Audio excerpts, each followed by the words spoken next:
முதல் உலகப் போரில் விஷவாயுவை அறிமுகம் செய்த நாடு எது? ஆப்ஷன் ஏ சீனா, option B Germany, option C Russia, option D Serbia. The answer is option B Germany.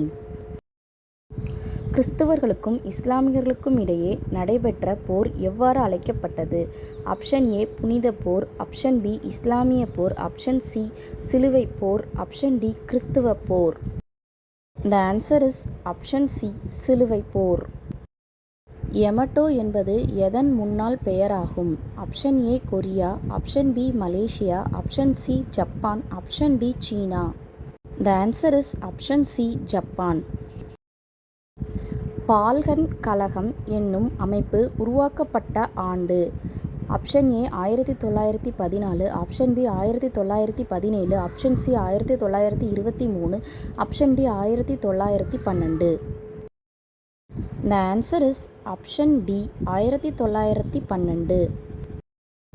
இந்தியாவின் ஏவுகணை மனிதர் என்று பட்டத்தை பெற்றவர் யார்? Option A APJ Abdul Kalam, option B Mylswamy Annadurai, option C K Sivan, option D doctor Sarabhai. The answer is option A APJ Abdul Kalam. ஒற்றை ஐரோப்பிய சட்டம் நடைமுறைக்கு வந்த நாள் எது? Option A July 1, 1987, option B September 28, 1983, option C August 16, 1984, option D November 13, 1981. The answer is option A July 1, 1987.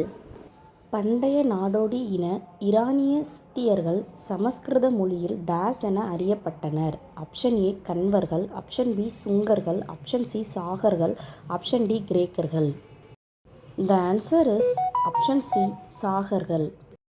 கீழ்கண்டவற்றுள் அப்துல் கலாம் எழுதிய நூல் எது? Option A India 2020, option B Agni சிறகுகள், option C the luminous spark, option D மேற்கண்ட அனைத்தும். The answer is option D மேற்கண்ட அனைத்தும். Yamato என்பது எதன் முன்னாள் பெயராகும்? Option A Korea, option B Malaysia, option C Japan, option D சீனா. The answer is option C Japan. நான்காவது டூமா முடிவுக்கு வந்த ஆண்டு என்ன?